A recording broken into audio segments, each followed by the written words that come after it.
Hoy celebramos los 25 años del acuerdo de paz entre Ecuador y Perú. Y dentro de 2 meses vamos a celebrar la dolarización del Ecuador. Y luego de eso, a los pocos meses, celebraremos la primera ola migratoria masiva de mujeres y familias ecuatorianas a Europa y Estados Unidos. Pero para entender todo esto tenemos que entender primero qué es lo que pasó en aquel año 1998, 97, 99. Recordemos que todo esto gira alrededor de lo que ocurría con la población ecuatoriana. En aquel momento el Ecuador vivía el fenómeno del niño, y aquel fenómeno del niño que luego del 1982, en el que yo estuve como médico en precisamente la zona más difícil, la zona costera de Esmeraldas, en el Cabo San Francisco y Muisne. En 1997 regresaba yo de Rusia a Ecuador y estuve en la parte de Atacames y Quito. En ese momento, para entender qué es lo que sucedía en el fenómeno del niño, podríamos decir que los daños del fenómeno del niño de 1997 fueron superiores a los daños del 1982, a pesar de que la violencia del fenómeno fue menor. Pero debido a que había mucha mayor población, mucha mayor infraestructura, y esta población no tenía una buena cobertura de salud, no tenía una buena cobertura de educación, no había una buena infraestructura, entonces esta población fue mucho más susceptible y tuvo mucho más daños, mucho más perjuicios, mucho más enfermedades, mucho más trastorno social, lo cual originó por supuesto una ola migratoria, primero hacia la sierra y luego a la Amazonía y finalmente fuera del país. Esta ola migratoria por causas ambientales fue la antesala de lo que sería más tarde la terrible ola migratoria por causas económicas.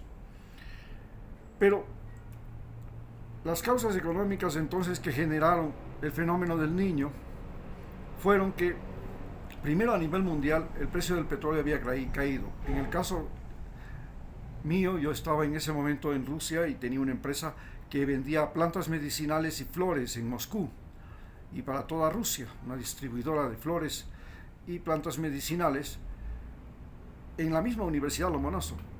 Pero en 1997 se produce una caída brusca del precio del petróleo, y esta caída brusca del precio del petróleo y de paso de las materias primas significó un colapso para la Unión Soviética y para en este caso la naciente Federación de Rusia, y este colapso produjo ya lo que se llamaba el efecto vodka. Anteriormente había producido ya una crisis económica en Venezuela, país petrolero, luego en México, otro país petrolero, luego también produjo en los países árabes, países petroleros.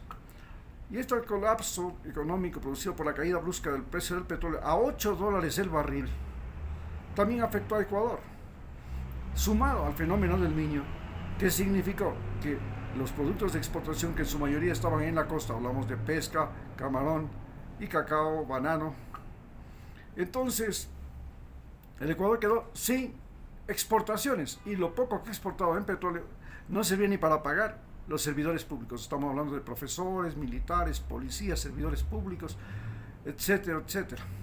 Entonces, en esa situación es que Yamil Mawad asume el poder y se enfrenta a un problema mayor. ¿Cuál es el problema político?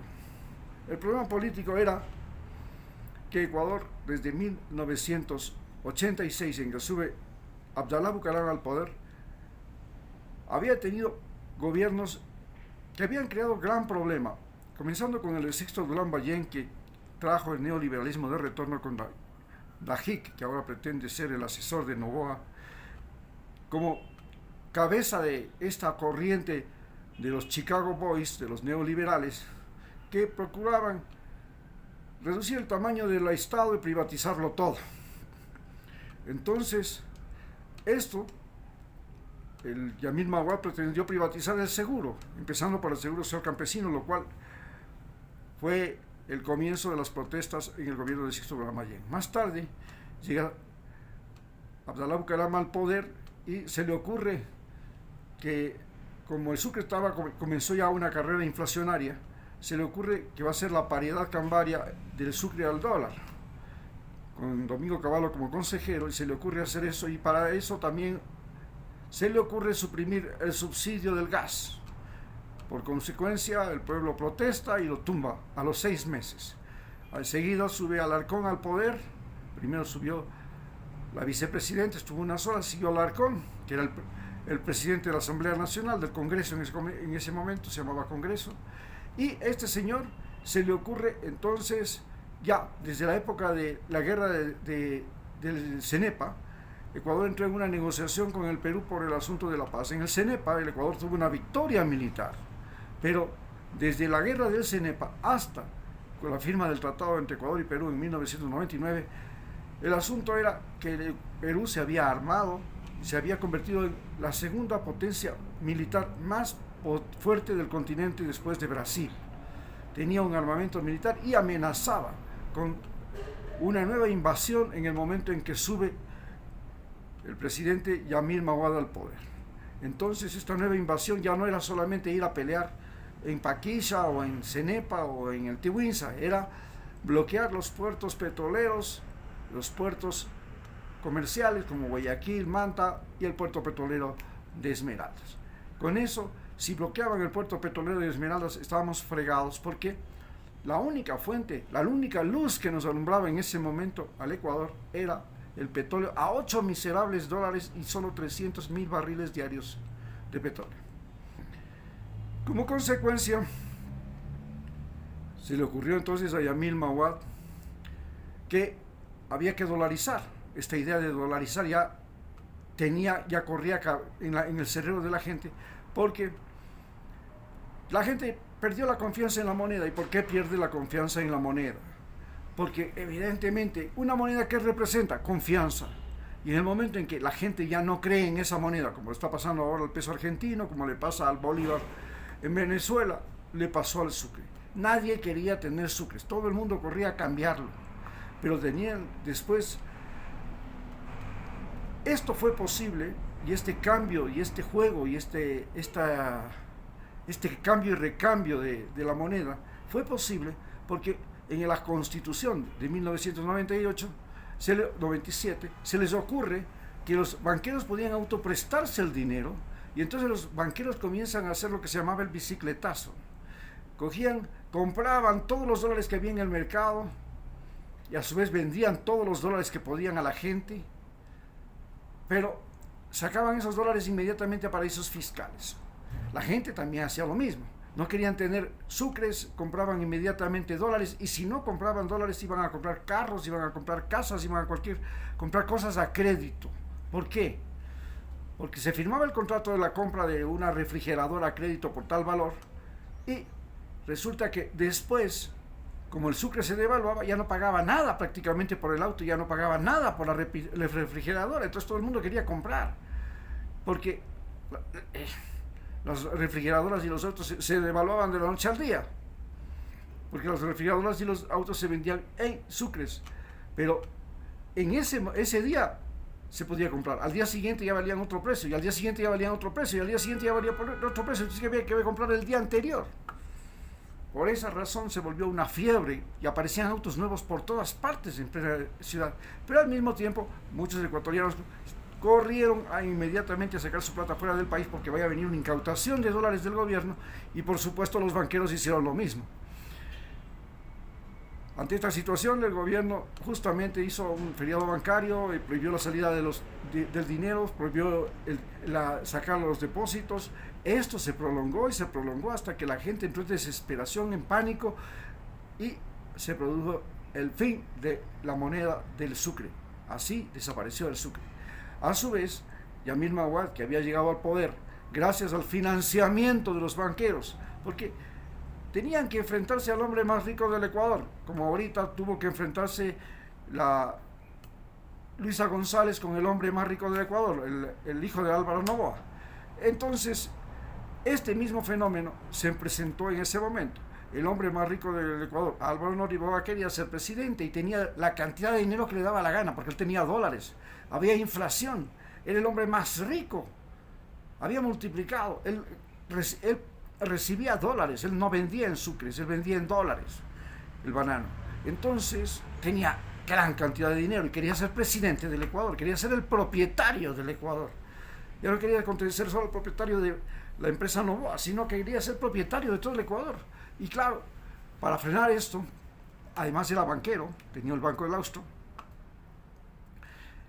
Los otros banqueros se reunieron y dijeron, bueno, le vamos a financiar la campaña política al señor Yamil Maguad. Y entonces vino los Isaías con Filambanco y le financiaron la campaña política y además eran dueños de los medios de comunicación. Tenían Telecentro y Gamavisión, más de 700 radios. A su vez vino Aspiazu, que tenía el Banco del Progreso, le financió también y tenía el diario El Telégrafo. Cuando viene la caída bancaria y los banqueros fugan del país, entonces el general José Gallardo, que era el ministro de Defensa, le captura a Aspiazu, pero sin decirle nada al presidente Yamil Maguad. Le captura a Aspiazu en el aeropuerto, cuando ya se marchaba en su avioneta. Y Aspiazu le dice en ese momento a la prensa, señor Yamil Maguad, usted se olvida que yo le di $6 millones para su campaña. Y sale a la luz pública que Yamil Maguad había ganado las elecciones gracias al dinero de los banqueros. Había prácticamente también comprado las elecciones. Solamente los banqueros podían competir con Álvaro Noboa, que fue el hombre que destruyó la política ecuatoriana y la convirtió en un negocio de compra y venta del cargo público, de la presidencia. Es así como llega al poder Yamil Maguad, y cuando está en el poder, su superministro, el actual presidente Guillermo Lasso, hace la jugada, permite que los banqueros hagan el bicicletazo, comprar los dólares, sacar al extranjero, esperar a que sube el dólar, volverle a meter, volver a hacer eso.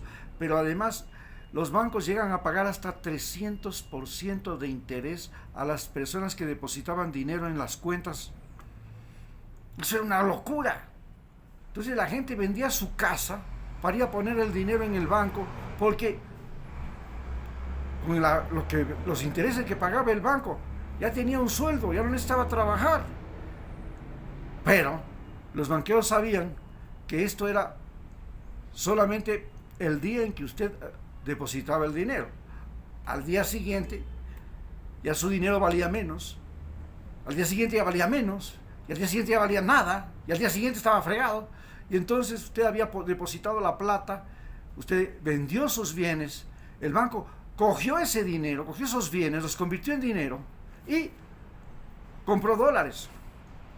Pero usted se quedó con un sucre que luego, cuando llega la dolarización, se convierte, en ese momento en que, por ejemplo, vendió el bien a $1 de 10.000, cogió, lo vendió tanto, cogió esa plata, la depositó en el banco, pero luego su bien inmediatamente ya no valía 10.000.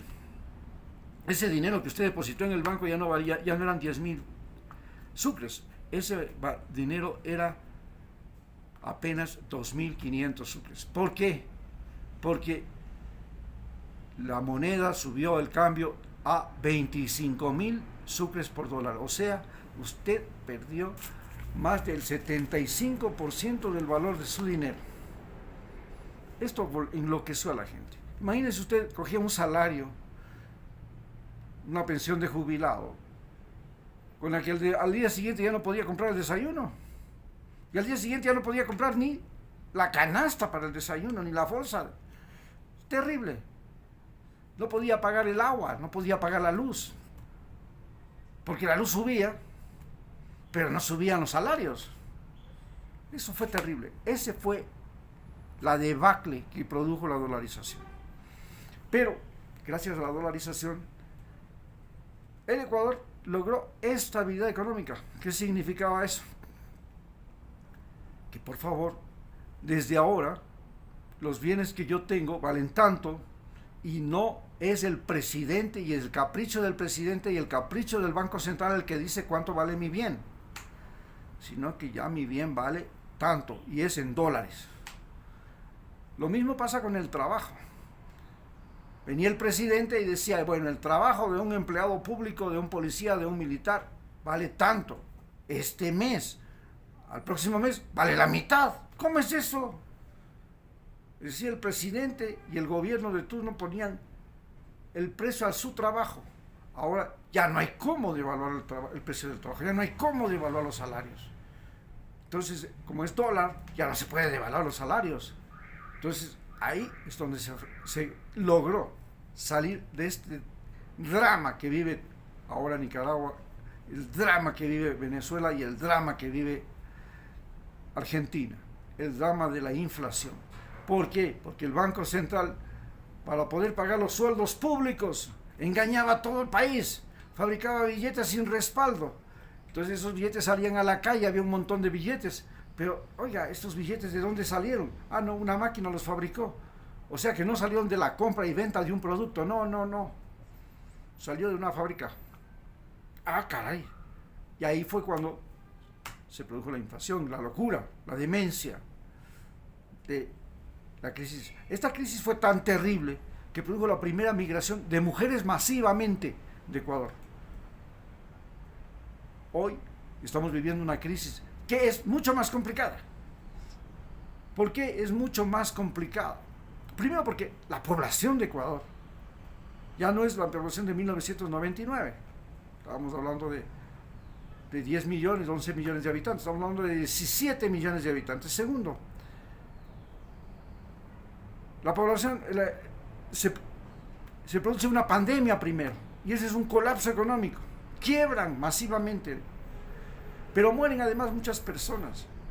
Le sigue al colapso, a la crisis sanitaria, una crisis de seguridad, una crisis económica, un empobrecimiento brusco de la población. ¿Por qué un empobrecimiento brusco de la población? Porque no solamente se trata de que la gente no tiene dinero, sino que la gente ya no puede gastar como antes, ya no puede comprar como antes, ya no puede vivir como antes. Y como estamos en dólares, entonces aquí el que más tiene sigue teniendo más. Y se produce una desigualdad. Esta desigualdad se volvió estúpida, gigante, monstruo. Entonces Guillermo Lasso llega a tener 4.000 millones de dólares en su banco.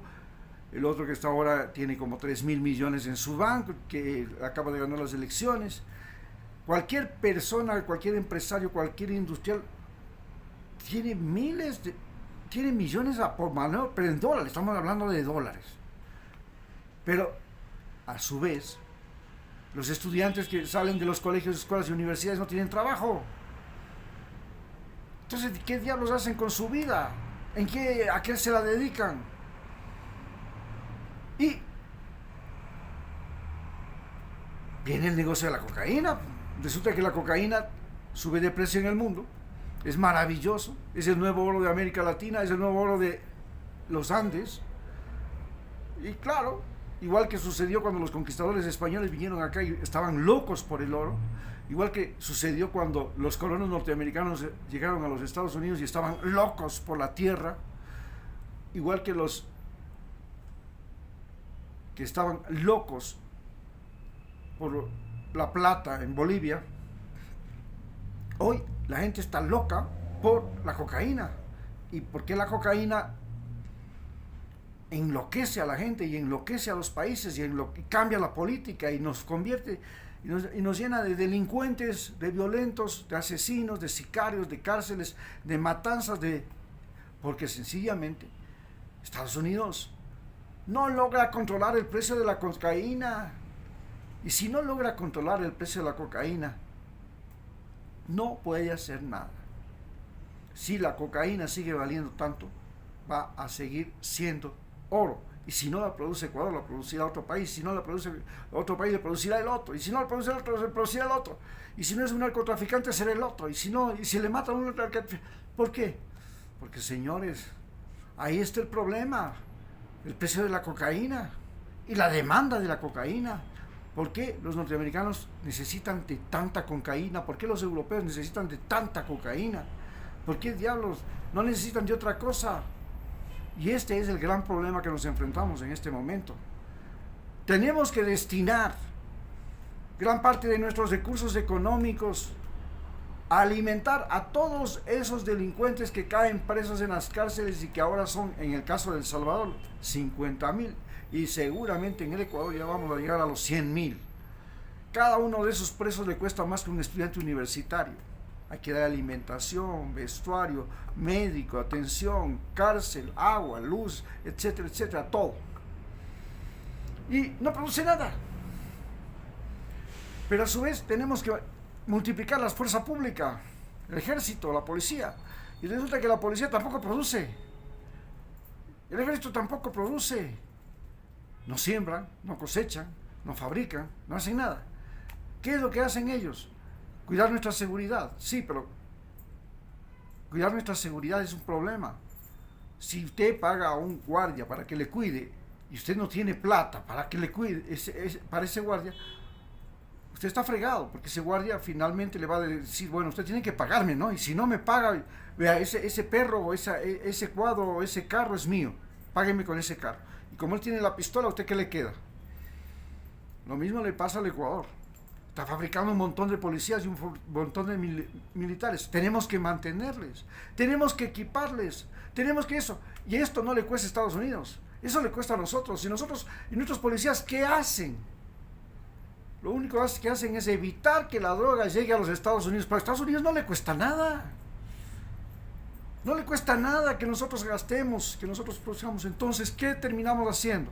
Nosotros le estamos financiando a Estados Unidos una guerra llamada la guerra al narcotráfico, en la que nosotros ponemos la plata, ponemos los muertos, ponemos los policías, ponemos los militares, y los Estados Unidos lo único que hacen es poner las armas y las balas, que además las tenemos que comprar, y ponen también los uniformes, los radares, los autos, los vehículos, que también tenemos que pagarles. Y entonces esto multiplica la catástrofe económica que vivimos, y se suma ahora que viene el fenómeno del niño.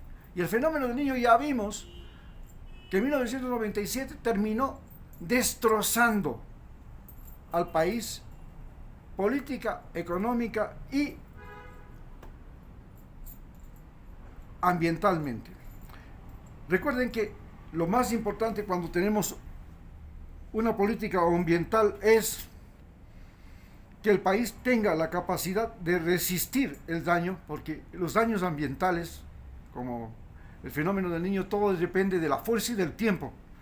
Si es una sequía, si es una inundación, depende de la fuerza y el tiempo. Habrá sequía en la Amazonía y en la sierra, y habrá inundaciones en la costa, y esto depende del tiempo. Si el fenómeno del niño tiene una gran fuerza y un gran tiempo, entonces el problema es si podemos recuperarnos de ello.